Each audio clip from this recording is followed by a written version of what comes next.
Olá, meus amigos. Hoje nós vamos falar, dentro da nossa comissão de investigação, sobre a teoria da conspiração, a ideia de golpe, do golpismo, que nasceu no imaginário da imprensa brasileira e que vem sendo uma palavra corriqueira, falado assim até a gente esgotar os ouvidos, de tanto ouvir essa palavra golpismo, golpismo, golpismo, golpista, golpista, tentativa de golpe. Então, essa cultura do golpe, essa narrativa de golpe, é o tema desse debate de hoje. E vocês vão aprofundar comigo nesse assunto que ele é tão importante. Por quê? Porque se fala, o assunto, a manchete, o que tomou conta do Brasil nesses últimos anos foi a palavra golpe. Golpe, golpe, golpista, tentativa de golpe. Então a gente vai trabalhar esse conceito, essa teoria do golpe, essa teoria da conspiração. E aí eu vou chamar vocês para refletir comigo nesse vídeo 172 da Comissão Cidadã de Inquérito, a comissão que foi criada para pacificar o país, e para chegar à verdade. Nós somos uma organização civil, independente, sem vinculação partidária, sem vinculação ideológica, e estamos aqui para ajudar a sociedade brasileira a encontrar a verdade e pacificar, as nossas relações sociais, tá certo? E aí eu separei uma parte de um programa da CNN, e aí eu quero fazer uma menção ao William Wacker, o jornalista William Wacker. O jornalista William Wacker, ele é cabeça branca igual eu, então já é um homem experiente, um homem que está com uma bagagem muito grande. E ele tem uma vantagem, sabe? Porque ele está na CNN, certo? A CNN está alinhada a esse consórcio de mídia que sustenta essa questão do golpe, entendeu? Só que ele tem um currículo, O William Wacker, ele tem um legado. Ele não quer botar a mão na lama, mas também não quer jogar bosta no ventilador, tá entendendo? Porque ele está lá na casa da CNN. E aí ele tenta, fazer um bate-bola para trazer essas questões para fora do contexto, para dentro do contexto, vamos dizer assim, provocando, intelectuais de esquerda para tentar desvendar esse mistério. E aí você vê o contorcionismo dos intelectuais de esquerda, para poder tentar segurar essa narrativa da tentativa de golpe, do golpe. Então eu falo para vocês, antes de eu entrar no recorte que eu fiz, porque o programa dele, do William Wacker, eu vou mostrar aqui para vocês, mas não sai aqui agora não. Vou lá para o William Wacker. Se você não entender o que a gente está falando aqui, você não vai entender a questão. Depois você vai lá, tá certo? Olha, esse aqui, esse é o programa dele. Tá aí o nome do programa, tá lá, WW, edição de domingo. O Judiciário entrega a Lula o que o Congresso não dá. Aí tem essa chamada aí. Isso foi a edição de domingo que ele fez. Então, o William Wacker é um jornalista experiente. E ele não quer sujar o currículo dele, entendeu? Porque a gente percebe que está tendo um desmonte do jornalismo investigativo. Por quê? Porque não pode investigar. Porque se investigar mesmo, vai chegar à verdade. Então, quando a gente fala aqui, a pessoa fala, teve um apagão da Polícia Militar, teve um apagão dos órgãos de segurança no dia 8 de janeiro. E agora? Um ano depois, o que a gente pode falar? Teve um apagão do Judiciário. Ué, o apagão foi do Judiciário. Por quê? Porque nós tivemos a Procuradoria denunciando, Ministério Público denunciando, investigando, a Polícia Federal investigando, o Supremo investigando, Alexandre de Moraes investigando, A Câmara dos Deputados, com comissão parlamentar de inquérito investigando, o Senado, juntando com a Câmara dos Deputados, investigando, com a CPMI, a Assembleia Distrital, né, a Câmara Distrital do Governo do Distrito Federal, também montou uma CPI investigando, ou seja, todo mundo investigando, o mundo inteiro, o Brasil inteiro, a imprensa investigando, porque o assunto todo foi esse. E, conclusão, fato indeterminado. Não se chegou ao autor do 8 de janeiro. E aí vocês vão ver isso nessa fala, desse recorte que eu fiz. Agora, se você for ver o programa todo, vocês vão ver que tá ali, ó, a ação do mesário pianista. A ação do mesário pianista. Ou seja, ele sabe, esse pessoal que está sendo entrevistado sabe, entendeu? Mas tem que fazer o contorcionismo para sustentar essa ideia do bolsonarismo. E quando eu falo para vocês que bolsonarismo não existe, bolsonarismo é um reflexo do espelho da esquerda, ou seja, a esquerda veste uma camisa amarela, vai para frente do espelho e fala assim, ó, você é o bolsonarismo, você vai fazer a merda, você fez a merda. Você está entendendo? Então, é uma imaginação. Agora, se você for investigar, não pode chegar nesse bolsonarismo, por quê? Porque o bolsonarismo é o reflexo da esquerda no espelho. Você está entendendo? Essa analogia ela é muito fácil de compreender. Então, quando eles começam a falar bolsonarismo, quando eles começam a falar tentativa de golpe, eles estão falando do reflexo da esquerda no poder vestido de amarelo. Vamos entender isso na prática? E a gente vai soltar esse trecho aqui e depois nós vamos mais longe. Vamos ver esse pedacinho aqui. Então, agradecer, né, esse recorte que eu estou fazendo à CNN, agradecer ao jornalista William Vac, né, e os participantes que nos oferece esse material, porque aqui é uma comissão cidadã de inquérito. Tudo que a gente aproveita aqui não é para marketing, não é para ganhar audiência, não é para nada. É para poder ser material de estudo da nossa comissão, tá certo? E tudo é relevante para a gente entender esse processo que acompanha o Brasil atualmente. Então vamos lá. Com vocês, o programa do William Werneck. 5 minutinhos de recorte, tá bom, gente?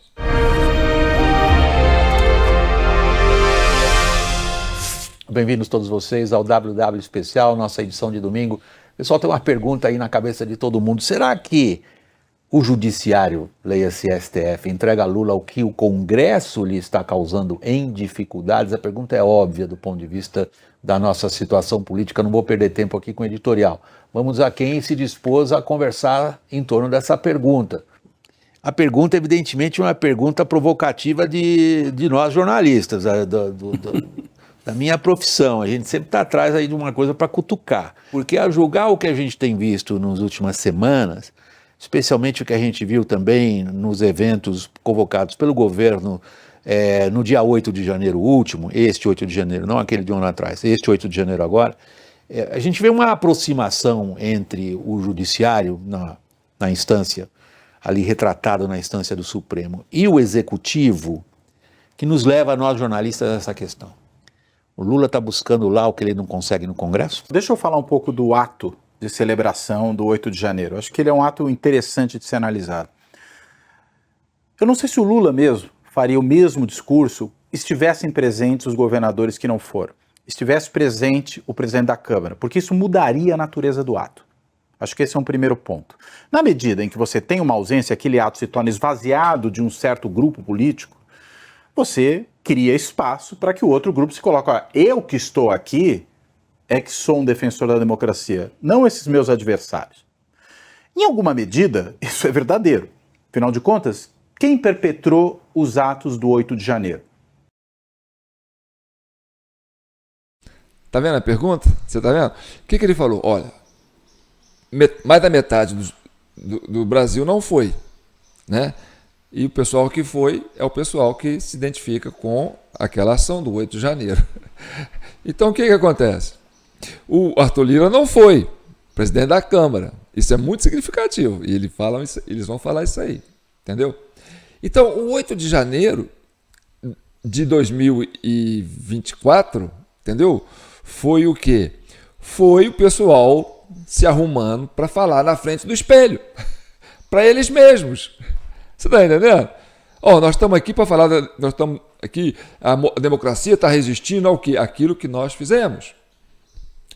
É aquilo que eu te falo, é o reflexo do espelho. Não existe bolsonarismo, não existe o elemento golpista, por quê? Porque ele é reflexo. Você não consegue entrar no espelho e prender o reflexo. Você está entendendo? Então vai prestando atenção. Não há um sujeito indeterminado que, quando você escuta a fala dos dois ministros do Supremo que falaram, do Barroso e do Alexandre de Moraes, quando você escuta a fala do Paulo Gonet, do PGR, quando você escuta a fala da própria governadora Fátima Bezerra, que falou em nome dos governadores de um modo geral, há um sujeito indeterminado. Né? Você não, invadiram, quebraram, atentaram. Mas quem atentaram? A gente sabe, o bolsonarismo. Tem nome, é um sujeito determinado. Mas esses atores não podem falar nesse nome, por quê? Porque ao mesmo tempo que o bolsonarismo perpetrou o 8 de janeiro, o bolsonarismo é um partícipe normal do jogo político partidário no país. Ele tem bancada no Congresso, ele disputa eleições, ele fala como oposição. Tem governos. Tem governos. Então ele fica nessa ambiguidade de ser o perpetrador do atentado à democracia e um participante normal da democracia. Então ele não pode ser nominado. Chega o presidente da República, que não é só chefe de Estado, e aí ele também não poderia nominar, mas ele é também chefe de governo.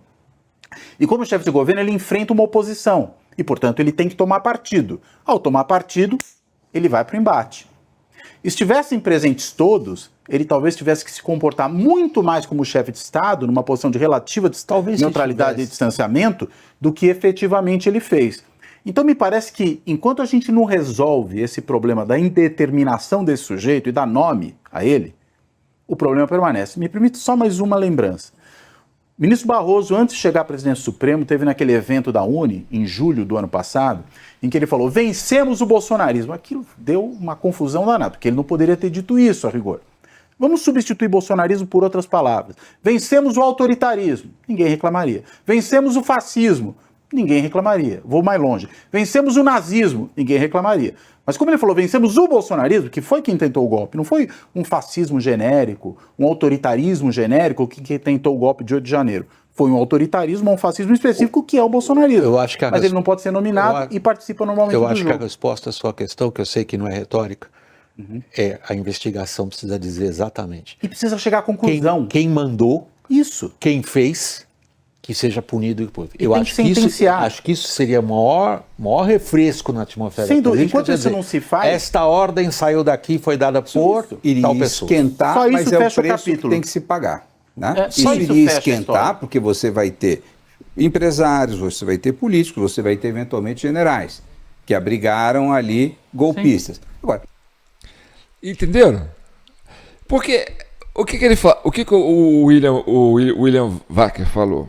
Olha, tem que se chegar no autor, quem mandou, quem fez. Ora, o Brasil inteiro investigou. Nós temos um jornalismo dinâmico, investigativo. A Globo recebe prêmios aí no mundo inteiro. Se fala para nós somos isso, nós somos aquilo. Ué, por que não acharam os caras? Ah, mas prendeu as vovozinhas, prendeu o menino lá que tem, né, autismo, prendeu gente que não tem nem conhecimento de política. Ah, isso aí não é... Vai falar que foi desse cara? Não consegue falar. E aí cria-se a Comissão Parlamentar de Inquérito do Distrito Federal para apurar. Né? Quem cria e quem comanda é o governo, tá certo? Todas as comissões, tanto a do Distrito Federal como a da Câmara dos Deputados e do Senado, as 3 casas legislativas, quem comandou, quem foi os relatores, foi o governo. Olha, se não apontou o chefe, que apagão é esse? É o apagão do judiciário. Não tem o autor, não conseguiram identificar o autor, Ué, é o Bolsonaro. Mas tentou apontar, não conseguiu apontar. Por quê? Porque é o reflexo do espelho. Entendeu? E aí quando o William fala isso, ele fala, olha, a gente tem que chegar no autor. Ou seja, se a gente ficar sustentando essa mentira há muito tempo, a gente não vai pacificar o país. Por quê? Porque o bolsonarismo vai continuar existindo. E o bolsonarismo não é uma entidade de oposição. O bolsonarismo é a esquerda vestida de amarelo se olhando para o espelho. E como é que você vai enfrentar uma situação dessa? É eles ali brigando, entendeu? Com essa mentira. E mentira é assim, você vai criando uma mentira, para você sustentar uma mentira, você tem que botar uma mentira em cima da mentira, e aí o pessoal fica escravo dessa mentira, refém dessa mentira, e a coisa vai só piorando, entendeu? Por isso que os governadores, né, o pessoal mais sensato, foi se distanciando, a gente não vai entrar nessa entendeu? De vocês, porque a gente já sacou que isso aí é o reflexo de vocês no espelho. Vocês estão falando de vocês mesmos, entendeu? Então, vamos terminar aqui, aí eu volto aqui, que tem coisa mais. Ainda tem, vamos supor assim, que fala a cereja do bolo no final. Vamos lá, vamos terminar. Tem que ser feito. Cadê a investigação? Senão é um capítulo inconcluso. Então, precisamos julgar, né, e punir quem planejou, quem organizou, quem financiou e quem participou. Eu acho que isso é uma linha que a gente precisa transpor. Carolina, deixa eu começar por você. Carolina Botelho, muito obrigado pela participação aqui no WW. Carolina é cientista política do Instituto de Estudos Avançados da USP. Quero agradecer aqui a presença também do Oscar Vilhena, professor de Direito da FGV de São Paulo, e agradecer ao Cláudio Couto, cientista político, doutor pela USP. Meu agradecimento é a você que nos acompanha, pessoal. Até a próxima. Eu que te agradeço, William Werneck, se você puder oferecer para nós esse material de pesquisa tão interessante, tá certo? Estou até fazendo propaganda do seu programa. Pessoal, vai lá, assiste lá o programa dele na íntegra, para você ver o contorcionismo, para o pessoal sustentar o bolsonarismo imaginário, que é aquele reflexo da esquerda no espelho, entendeu? E aí você vai ver presencialmente a questão do mesário pianista no debate. Por quê? Porque eles estão falando, olha, a Câmara dos Deputados, né, tem uma posição, o governo tem outra, e aí eles se aproximam do STF para poder fazer o governo. Por quê? Porque a Câmara dos Deputados é de direita, o Senado já foi, né,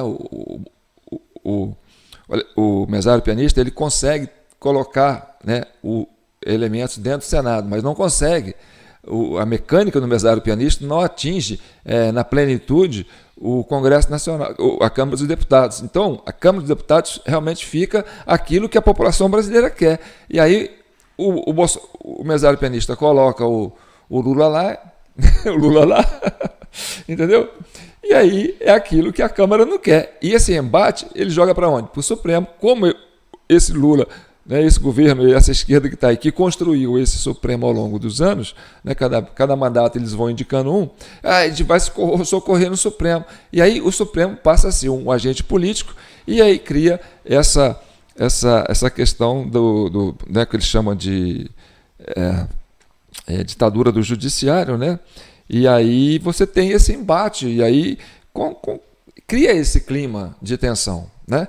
Tanto que o Arthur Lira não foi, porque o Arthur Lira percebe, olha, eu sou a Câmara dos Deputados. A Câmara dos Deputados é a casa do povo, é a representação da sociedade. A sociedade não quer isso, ela reconhece que isso aí foi uma farsa.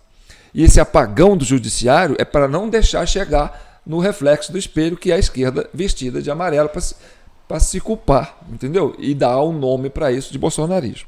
Tá bom.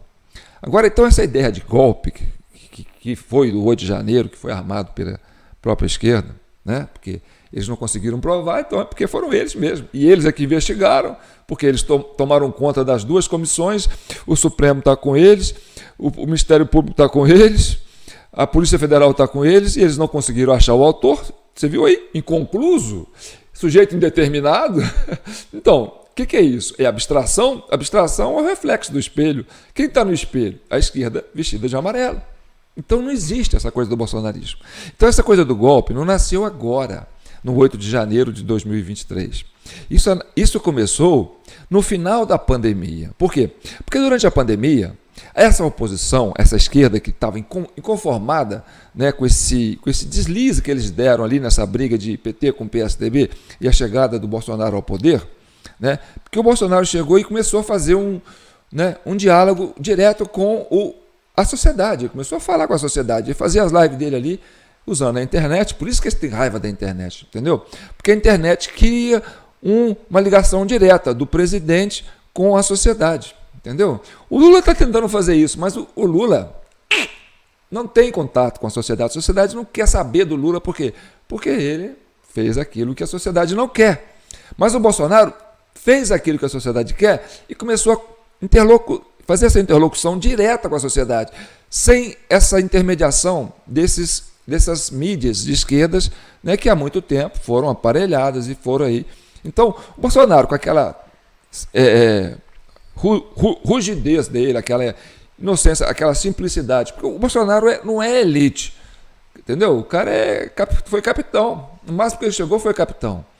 E aí, como capitão, ele estava ainda no regime militar, quer dizer, ele estava no governo civil, os militares estavam sendo massacrados, né, pela esquerda que estava governando, Fernando Henrique, depois veio. Aí ele falou, peraí, cara, é uma classe importante, não pode ir para cima dos militares desse jeito, não, entendeu? E tentar diminuir essa classe. E aí, quando ele levantou a voz, tiraram ele do exército. Você não pode ser militar, então eu vou ser político. E aí ele foi falar pelos militares e ele ganhou essa base militar. Só que ele fala para a população, porque ele é um cara que vem da base, é um cara simples, come pão com manteiga, gosta de assinar com Big, entendeu? É um cara que fala grosso, um cara que não tem papo na língua, entendeu? É igual um prefeito que eu conheço aqui em São João del Rei. Então, ele fala aquilo que o povo quer ouvir e fala com franqueza, sem marketing, sem maquiar, sem nada, entendeu? Ele não é artificial. Então, todo esse marketing do Duda Mendonça, que criaram aquela coisa toda, tanto de um lado como de outro, a gente vivia uma artificialidade muito grande, que fazia com que muitos dos eleitores deixavam de ir à urna, por quê? Porque não via realidade, não via realismo nos candidatos, era uma esquerda contra outra esquerda, entendeu? E aquela coisa do marketing, né, do Duda Mendonça fazendo aquele marketing, ganhando para fora, o pessoal pagando aquela fortuna, né, para fazer aquela coisa toda. Então, muitos não iam votar, e sabendo disso, o mesário penista falou assim, gente, vamos pegar o voto da abstenção e botar no colo do nosso candidato. E aí foi criando essa bola de neve aí, que chegou até onde chegou. Então, o conceito de golpe contra Bolsonaro veio a partir do fim da pandemia. Por quê? Porque durante a pandemia, eles quiseram, né, entendeu?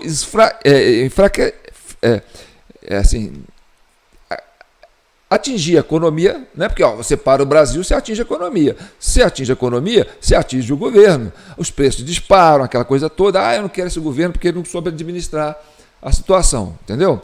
E aí aquela coisa do fica em casa, mostrou o quê? Mostrou que a esquerda é covarde, entendeu? O povo falou assim, vocês estão pensando em salvar vidas e o Bolsonaro está pensando em salvar o país.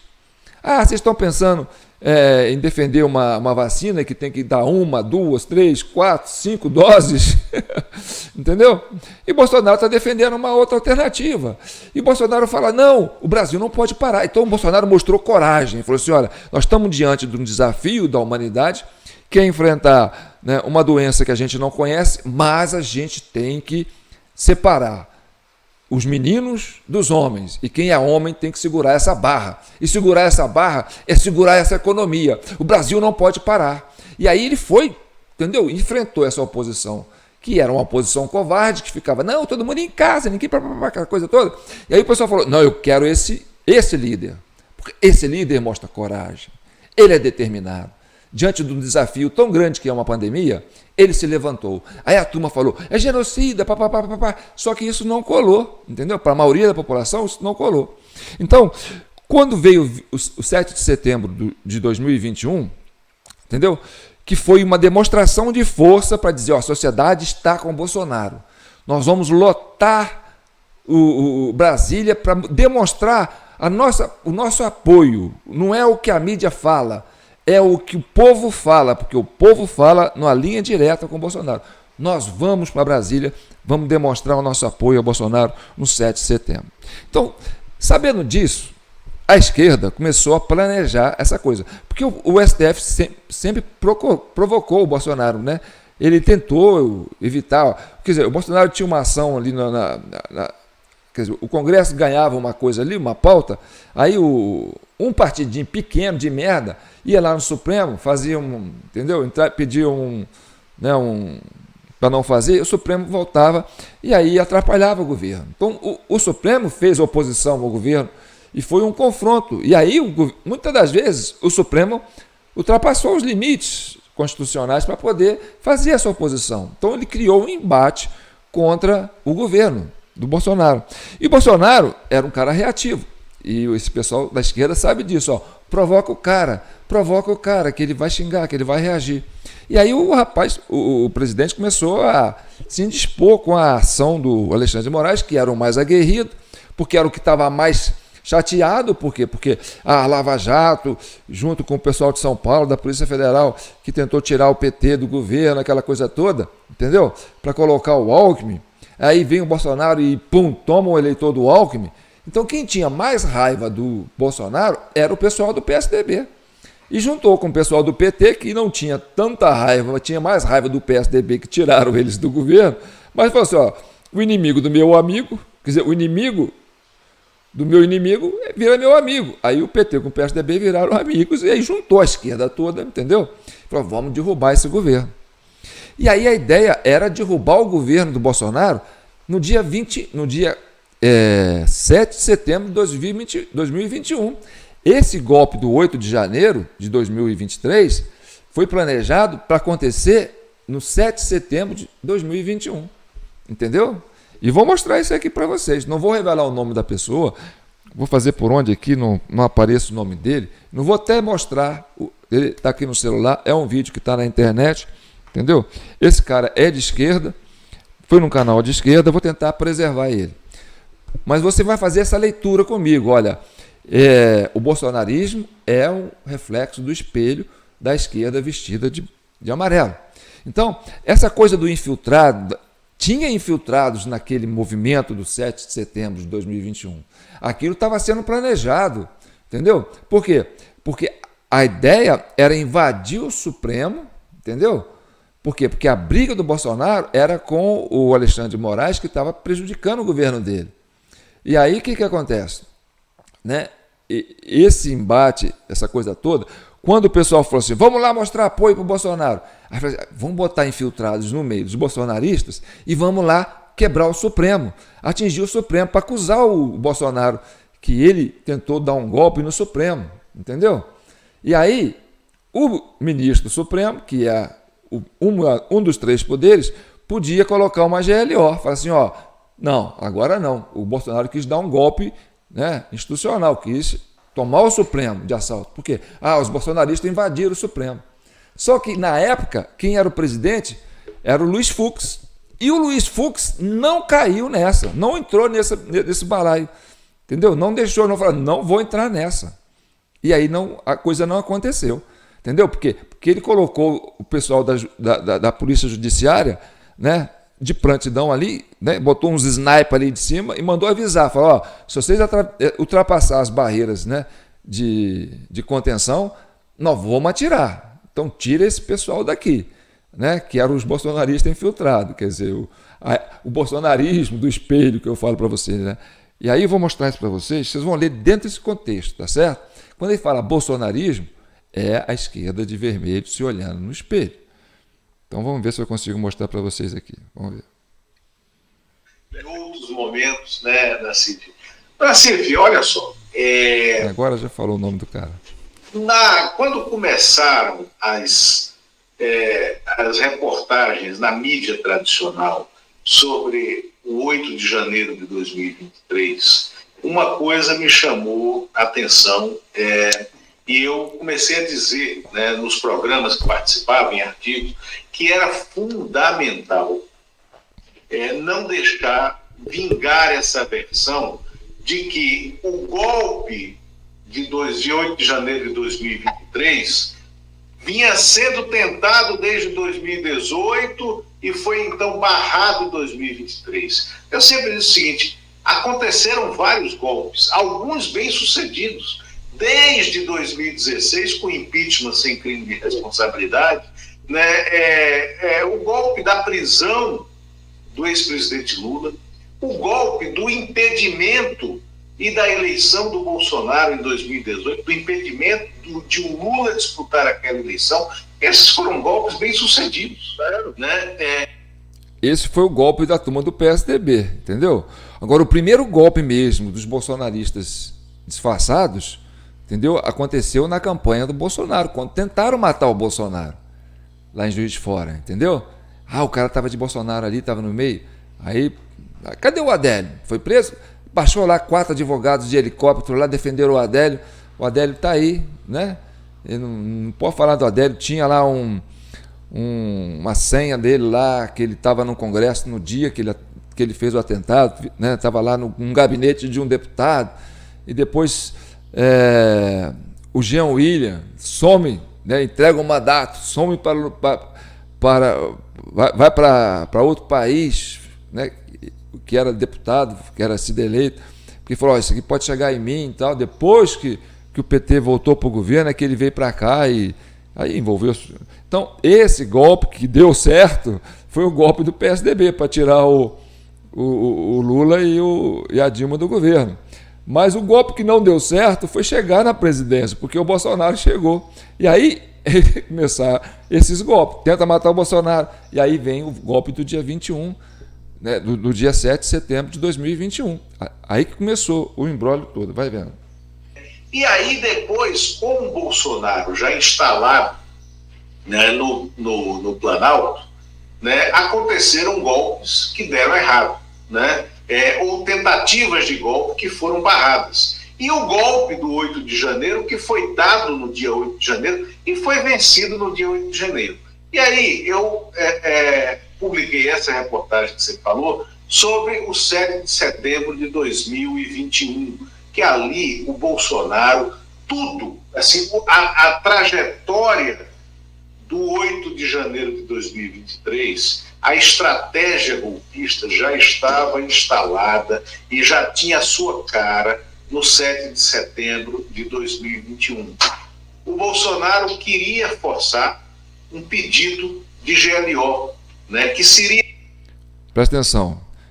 Quando ele fala, o Bolsonaro queria forçar um pedido de GLO, quer dizer, o que está acontecendo? É o espelho, entendeu? É a esquerda no espelho. Então, é o agente, a cabeça pensante da esquerda, dizendo, Bolsonaro queria montar uma GLO. Por quê? O cara já era presidente, o cara estava governando o Brasil, por que ele ia montar uma GLO? Para colocar ele no governo? Então não tem lógica, entendeu? É aquilo que eu te falo, o reflexo do espelho, entendeu? E aquele repórter investigativo que o Alexandre de Moraes prendeu naquela época, ele estava fazendo a cobertura desse evento e ele estava presente lá no meio dos infiltrados. Ele conseguiu filmar os infiltrados. Então prenderam ele. E depois ele ficou. Eu esqueço o nome dele. Vocês colocam aí. Aquele que ficou andando de cadeira de roda, coitado. Né? Então ele estava presente lá. E aí eu falava, não, prende esse cara aí, porque pode ser que as imagens dele pode comprometer alguma coisa dos infiltrados. Mas foi naquela época, vai vendo. Feito pelo Supremo Tribunal Federal. O Bolsonaro queria ter as polícias militares, sobretudo a do Distrito Federal, de São Paulo, do Rio de Janeiro, aliadas a essa estratégia golpista. Presta atenção, quando ele fala Bolsonaro, toda vez que ele fala Bolsonaro, é o reflexo da esquerda no espelho. Bolsonaro não queria nada disso, entendeu? Só que ele tem que fazer codificado, entendeu? Para dizer, olha, aquilo, o indeterminado, entendeu? O agente indeterminado que não foi identificado nas investigações. Vai vendo. Isso tudo começou em 29 de março de 2021, quando, naquele dia, né, todo mundo se surpreendeu com o anúncio do ministro da Defesa, general Fernando Azevedo, né, e dos 3 comandantes militares, de que eles estavam saindo do governo de um militar. que era o Bolsonaro. Veja bem, era uma troca dos 3 comandos militares e do ministro da Defesa. Isso não aconteceu nem na ditadura, durante o governo de um militar, que era o Bolsonaro. Então surpreendeu a todos. E o que é que aconteceu ali? Eles que vinham chancelando a escalada golpista de extrema-direita do Bolsonaro até aquele momento, disseram, daqui para frente, porque eles já sabiam o que é que o Bolsonaro estava tramando, que era o 7 de setembro, a tomada definitiva do poder. Né? E em maio, isso está lá no texto, em maio de 2021, 3 oficiais, um general, um almirante e um brigadeiro entram em contato com a Procuradoria-Geral da República. Né? Eu não vou dar nomes aqui, com um subprocurador-geral da República, e dizem, precisamos conversar. Né? Porque está... O subprocurador-geral da República, você sabe o que é, né? Missão dada é missão cumprida. Será que é esse? Perto daquele. Acontecendo isso. E relata. Isso, então, é reproduzido para o procurador-geral, Augusto Aras, no momento. O Aras vai ao encontro dos militares e percebe que o tema é muito grave. Então, ele diz, eu não posso ouvir isso sozinho. E chama o ministro do Supremo para se reunir com eles e ouvir o que estava acontecendo. Esse dispositivo de reação vai então buscar informações, né, dentro dos militares, entre os militares, para saber se era aquilo mesmo. E quando eles verificam que havia risco e que aquela estratégia golpista e pretendia pedir uma GLO, ou que uma GLO fosse pedida, né, e que as polícias militares, para garantir capilaridade ao movimento golpista, as polícias militares, com os seus efetivos, teriam que aderir àquele movimento do 7 de setembro. Entendeu? Então, se acontecesse a invasão do Supremo no 7 de setembro, eles iam culpar o Bolsonaro. Aí o ministro do Supremo podia decretar uma GLO, porque é um dos 3 poderes, pode provocar uma GLO, e pedir a prisão do Bolsonaro. Olha o risco que a gente correu, que o Brasil correu no 7 de setembro. Vai vendo. Então, eles chamam o procurador-geral da Justiça Militar, chama Marcelo Weitzel, para se reunir. Eles ampliam a conversa com outros ministros dentro do Supremo e traçam uma estratégia para desmontar o golpismo. O primeiro passo da estratégia, o Marcelo Weitzel foi às 27 unidades da federação, se reuniu com governadores, com os comandantes da PM nos 27 estados, para sentir se haveria adesão ou não a esse golpismo. E retorna dizendo, olha, tem risco sim. E aí começa-se uma estratégia de como desmontar isso. Primeiro, apartar a PM, apartar as PMs de Brasília, do Palácio do Planalto. E como fazer isso? Fazer com que todos os comandantes de PM decretem entre 6 e 8 de setembro, tá, naquele intervalo onde seria dado o golpe, o estado de plantão, de prontidão, o estado de prontidão. Por quê? Porque em estado de prontidão, as polícias militares, os policiais militares, todo o efetivo, teriam que ficar aquartelados, mesmo que estivessem em casa, teriam que ficar aquartelados e não poderiam ser massa de manobra para capilarizar o golpismo que o Bolsonaro queria. Então presta atenção, se acontecesse a invasão do Supremo naquele dia, essas polícias, quer dizer, prende o Bolsonaro. Aí o que ia acontecer? Ia acontecer uma um descontentamento geral no país, porque estava todo mundo, uma boa maioria, a maioria do brasileiro estava fechado com o Bolsonaro. Então, as polícias tinham que ficar de prontidão. Para quê? Para repelir essas manifestações que poderiam ocorrer no Brasil. Olha, vai vendo. E eles identificam que 3 estados se recusam a fazer esse aquartelamento: Mato Grosso, Rio de Janeiro e Santa Catarina. E aí os 3 estados que são bolsonaristas, entendeu? Se recusam, porque nós não vamos entrar nessa não, aqui a gente não tem esse negócio, isso não existe, isso aí é reflexo da esquerda no espelho, a gente não está vendo isso que vocês estão vendo. eles jogam uma energia maior nesses estados, né?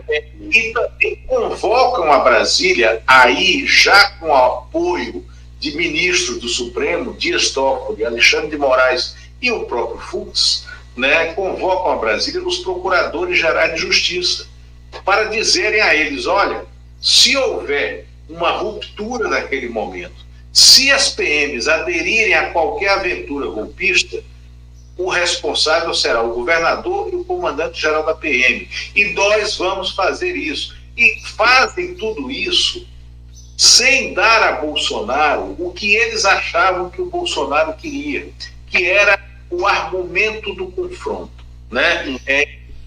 Tudo que o Bolsonaro não queria era o confronto. Ele queria governar. E quem estava impedindo, colocando pedras no caminho, era o Supremo. Entendeu? Então, o Bolsonaro não queria confronto. Ele queria que a população entendesse: vem cá, gente, nós estamos aqui para ajudar o Brasil. Entendeu? Só que, eu tenho que andar dentro das 4 linhas. Mas a turma lá não está andando nas 4 linhas. Vocês estão vendo? Então, o Bolsonaro ele teve um momento de grandeza e de lucidez para falar: olha, nós, apesar de tudo, vamos continuar dentro das 4 linhas. Ah, mas tudo tem limite. Mas vamos continuar dentro das 4 linhas. Bem que ele queria, mas ele estava mordido. Ele falou: não, nós vamos continuar dentro das 4 linhas. Por quê? Porque quem estava saindo das 4 linhas era, extrapolando as 4 linhas, era ministros do STF. Um especificamente, né? E isso virou um embate. Então, quem provocava esse embate, quem cutucava a onça, era o judiciário, para ter essa reação dele. E aí, se acontecesse essa infiltração de elementos ali no meio dos bolsonaristas e quebrasse o Supremo, daria, entendeu, bala na agulha para criar o que eles criaram no 8 de janeiro, que era prender o Bolsonaro, porque ele já tinha uma popularidade enorme. E isso não dava para tirar nas eleições, não. Se não tivesse, entendeu? Aí, para chegar nas eleições, para fazer o que eles fizeram, olha o risco, né, como é que ficou caro para isso. Era mais fácil tirar o Bolsonaro antes. Não podemos deixar que se crie o ambiente do confronto, porque é isso que ele quer. E aí se desarticula, né, aquela estratégia golpista até a madrugada, até a noite do dia 6 de setembro em Brasília, que aí tem outra história que está, não é exatamente assim, todos os tópicos dela não são exclusivos, porque o Fux falou em outros momentos sobre isso, né? Mas no dia 6 de setembro, eu moro aqui em Brasília, então todos nós nos surpreendemos aqui pela ocupação da esplanada, pelas hordas bolsonaristas em 21, não foi em 23. E eles romperam facilmente o primeiro bloqueio, o segundo bloqueio, e iam romper o terceiro bloqueio para chegar ao Supremo. O Fux foi para o Supremo, se instalou no gabinete dele, convocou atiradores de elite dentro das forças de segurança do Supremo, mandou colocar lá em cima da laje e telefonou para um general, acho que é Yuri Matsuda, que era o comandante-geral do Planalto, e para o general Braga Neto, não ligou para o Bolsonaro e disse: olha, eles estão vindo para o Supremo. Eu tenho atiradores de elite lá em cima. Se eles romperem o terceiro bloqueio, eu vou mandar atirar. Então vocês segurem os radicais, porque eu vou mandar atirar. Luiz Fux. Exatamente. Eu conversei com o subprocurador, que você não mencionou o nome aí, que confirmou tudo, obviamente. E ele fala uma coisa interessante, que os bolsonaristas tinham ódio do Augusto Aras da mesma maneira que os antibolsonaristas.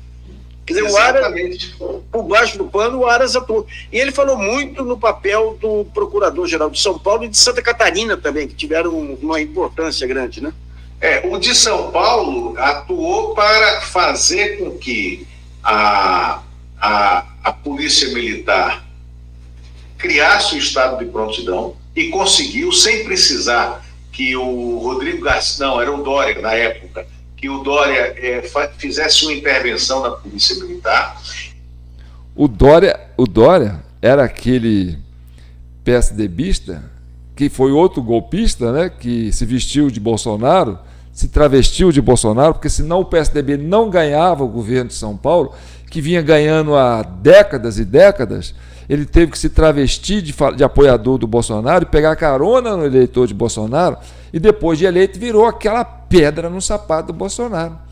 E aí o que ele fez? Ele estava junto com essa turma aí, ó. Não, aqui a gente vai botar para quebrar, nós vamos botar o pessoal de prontidão aqui, se vier manifestação a gente vai, entendeu? Pode quebrar o Supremo aí, que a gente dá a retaguarda aqui para fazer a GLO e tirar o Bolsonaro. Essa era a ideia, entendeu? E o de Santa Catarina, porque o governador de Santa Catarina na época era policial militar e tinha sido eleito com esse discurso golpista, extremista do Bolsonaro. E ele fez com que o governador aceitasse, porque o governador viu o seguinte: olha, eu vou acabar, eu sou militar, PM, né, e governador. Eu vou ser duplamente incriminado se houver alguma confusão aqui. E também teve uma atuação muito forte do Aras no Mato Grosso. Na época era o vice-governador que estava em exercício, e o vice-governador era um ruralista, tá? É um produtor rural. Já havia ocupação de rodovias no Mato Grosso naquela época, e o vice-governador disse para o Aras que não ia fazer nenhuma intervenção, que ali mandava ele, que a polícia era dele, né? E o Aras insistentemente desmontou aquele aparato no Mato Grosso, ameaçando duramente o governador em exercício, né? E também no Rio de Janeiro, tá? No Rio de Janeiro, o governador Cláudio Castro admitiu para os procuradores da República que ele não tinha poder sobre a PM, né? E que, de fato, acho que ele se chama Fernando Rodrigues ou Fernando Figueiredo, chamava Fernando Figueiredo, né? O comandante-geral da PM do Rio, que ele tinha dito que não ia aquartelar as suas forças e que elas iriam para o ato que estava sendo convocado pela presidência da República. Então, o Rio de Janeiro era apoiador apoia o governo, era simpático ao governo. E eles queriam que o Rio de Janeiro falasse: não, você vai colocar, entendeu, prontidão aí, se acontecer lá, vocês vão entrar com a gente nessa. Ele falou: eu não tenho autonomia na Polícia Militar. Quer dizer, ele deu um de João sem braço, né? Ele falou: eu não vou fazer isso porque, entendeu? Aí, olha o que aconteceu. 7 de setembro.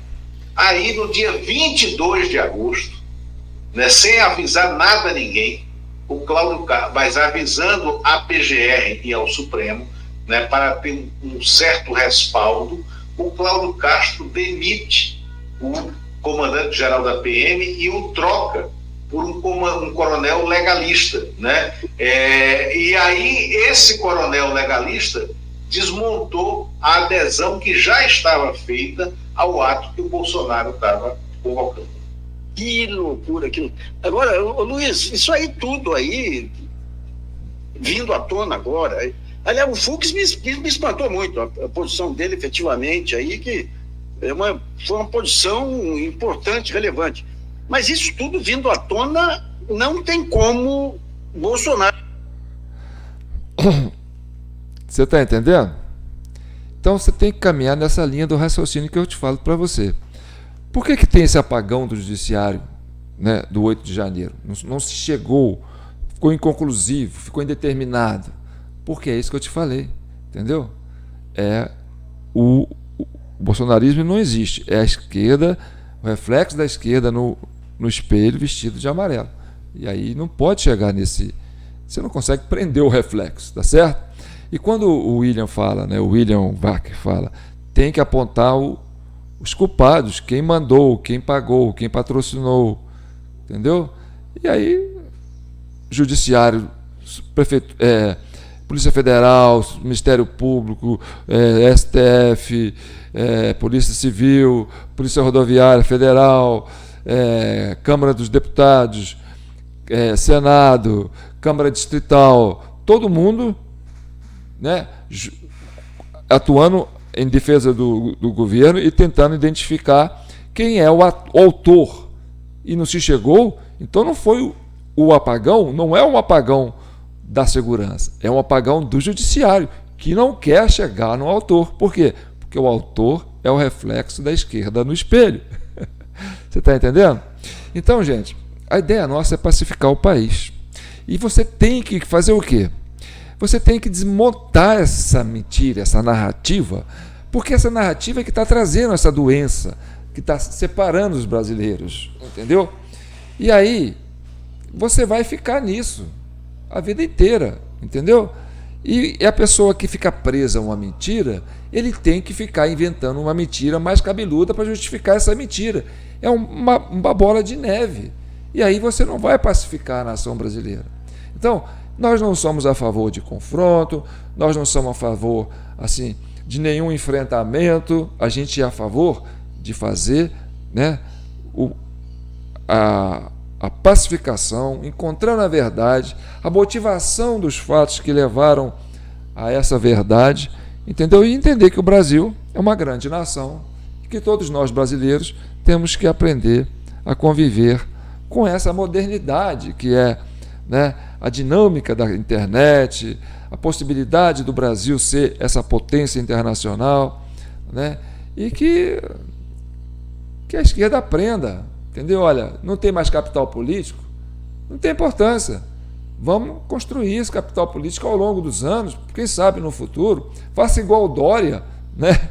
Dá uma de camaleão, se adere aí a pauta que a população brasileira defende, entendeu? E vamos construir isso aí democraticamente, com urnas eletrônicas fora do contexto e voto impresso. E aí a sociedade brasileira participando diretamente do processo, tanto na votação como na contagem dos votos. Isso é importante para pacificar o país, entendeu? Porque essa tentativa de continuar mantendo o mesário pianista é bola de neve que vai acabar trazendo um desgaste maior para as nossas instituições e para as relações sociais entre a gente. Então, se você acredita no seu cabedal, acha que você tem potencial de voto, apoia o voto impresso e vai para o debate, vai buscar esses eleitores que vão votar em você. Ah, é urna eletrônica. Eletrônica, entendeu? Coisa de mesário. Vai nessa. Então, gente, eu quero agradecer enormemente o apoio que vocês estão dando para a gente aí na chave Pix, jpnoticias@gmail.com. Não deixe de contribuir. Já agradecendo quem continuou contribuindo, tá certo? Ah, muita gente viajou, muita gente dispersou, muita gente perdeu a esperança. Você que ainda tem esperança, continua apoiando, tá certo?